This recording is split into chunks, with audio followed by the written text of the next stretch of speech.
Pergunta 224. O que é a alma no intervalo das encarnações? Espírito errante, que aspira novo destino, fica esperando. Então, errante aqui, vamos entender. Existe errantes no sentido de estado de espírito, e existe errante no sentido mais estrito. Espírito errante no sentido de estado. Ele está sem um corpo físico em intervalos de tempo aguardando um novo corpo. Pelo processo da reencarnação. Então, enquanto ele está no processo de reencarnação, toda vez que ele perde o seu corpo físico, ele vai para o estado de errante, até que ele não mais esteja sujeito à lei de progresso. Aí ele não está mais reencarnando para progredir. Nesse ponto de vista, ele não é mais errante. Ele é um espírito puro. Ele está no mundo espírita, no mundo moral, no mundo espiritual, que os jesuítas do além, no processo de inculturação, chamaram de plano espiritual, no processo de aculturação da doutrina espírita.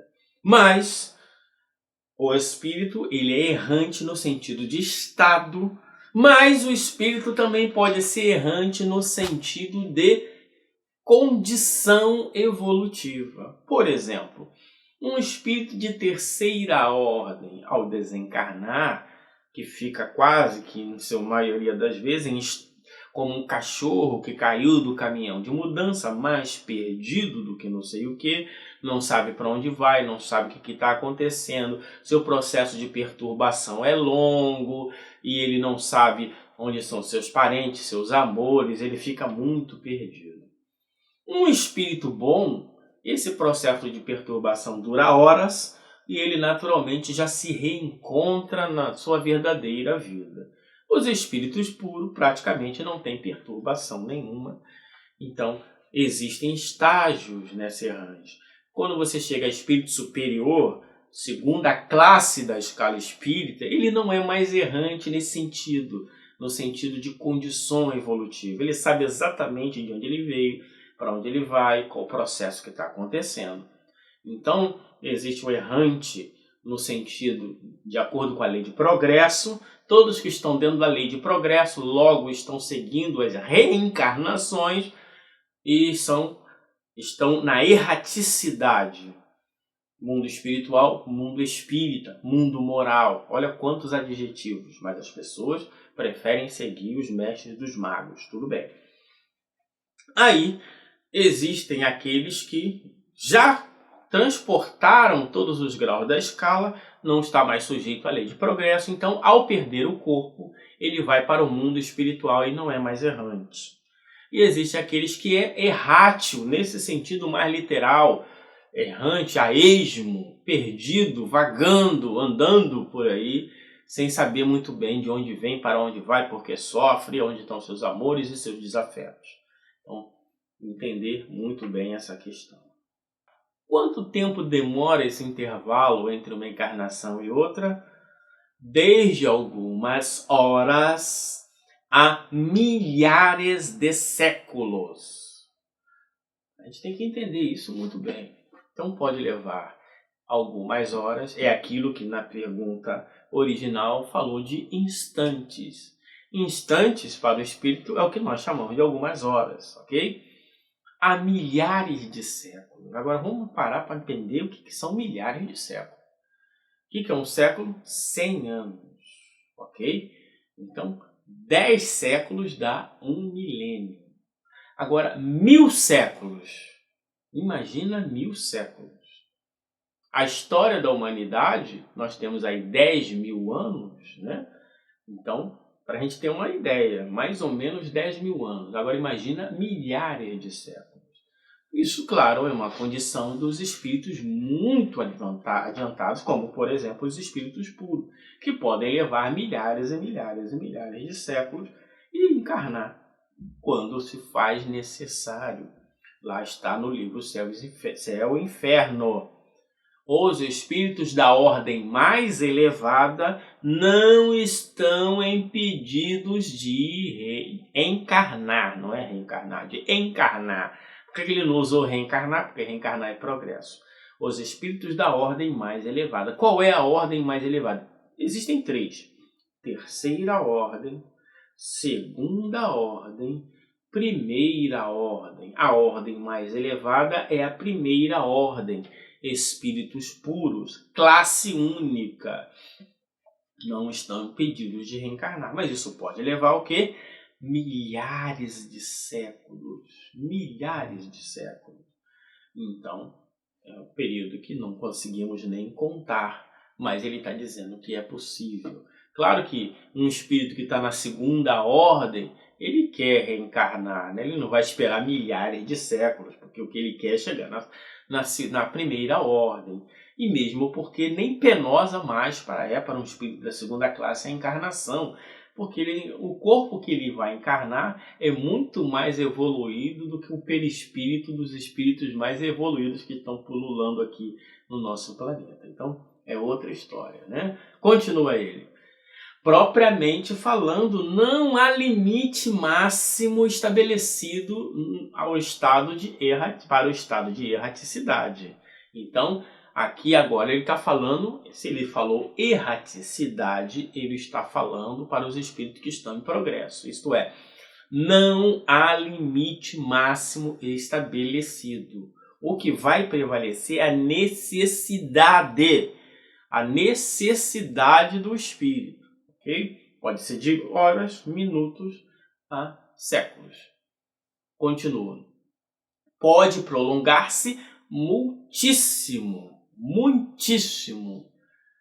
mas que nunca é perpétuo. Porque se fosse perpétuo, ele estancaria a lei de progresso. E aí está ferindo uma própria lei divina. Não. Cedo ou tarde, o espírito terá que volver a uma existência apropriada. Existência apropriada, que a gente está falando. Espírito de segunda ordem é raríssimo. Mas falando de tal é superior. Que é superior? Nada. Espírito, muito provavelmente até espírito de terceira ordem. Não, ele é superior sim.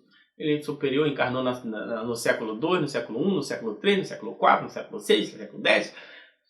Não é espírito superior. Está lá na escala espírita, espírito superior, segunda classe, quando por exceção encarna na Terra. Então é excepcional a encarnação de um espírito superior na Terra. Então aquele que escala de fora, ordinário, é de terceira ordem. E aí a gente vai descobrir que é de terceira ordem pelo seu conteúdo, as contradições, ferindo várias leis naturais. Então mostra que não é um espírito superior. Mas vamos seguir. Cedo ou tarde, o espírito terá que volver à existência apropriada a purificá-lo das máculas de suas existências precedentes. Aqui, purificar é alcançar o grau máximo. Claro que, falando de erraticidade, estamos falando de mácula, estamos falando de espírito de terceira ordem. Na segunda ordem é outra história. O espírito vai, alcança a perfeição moral, depois domina a matéria, depois só vive a vida espiritual. Mas não estão impedidos de reencarnar em corpos perecíveis, mas fazem isso por missão, e até por missão excepcionalíssima, mas fazem. Questão 224b. Essa duração depende da vontade do espírito ou pode ser imposta por expiação? É uma consequência do livre-arbítrio. Opa! Isso é muito importante. Espera aí, então os espíritos não podem ser forçados a encarnar? Olha o que o espírito responde. É uma consequência do livre-arbítrio. Os espíritos sabem perfeitamente o que fazem, mas também, para alguns, constituem punição que Deus lhe inflige. Outros podem que ela se prolongue a fim de que continuarem os estudos, que só na condição de espírito livre podem efetuar-se com proveito. Então, vamos lá. Ah, mas então o espírito tal, de não sei o que, essas fofocas do além, né? Esses encantadores de serpente que tem por aí, falando de tal, foi encarnado compulsoriamente. Não. Ele pode até se arrepender, ele pode ter sido convencido, ele pode ser instruído, mas o espírito que escolhe. Mas e se ele não quiser? Ele começa, instintivamente, ele começa a sofrer, porque ele sabe que ele quer progredir e algo não acontece, então começa a gerar nele um sofrimento, porque a lei de Deus é escrita na consciência e a voz da consciência é cada vez mais forte, gritando que ele precisa progredir, que ele precisa sair daquele estágio. Esse que faz por covardia, enquanto que outros fazem para que retardam para que eles possam se instruir mais e ter uma boa encarnação. Então há um bom motivo. Veja que não é simplesmente ele sofre só porque não reencarna. Não, quem não reencarna sofre. Não. Tudo depende do estado do espírito. Viu como quando a gente abandona as receitinhas de bolo? Não, o mundo acontece assim. Toda encarnação é igual à encarnação de Sigismundo. Essas infantilidades, esses reducionismos absurdos, eles só atrapalham o nosso entendimento das coisas. Então, essa duração ela vai depender, como foi falado também na pergunta B,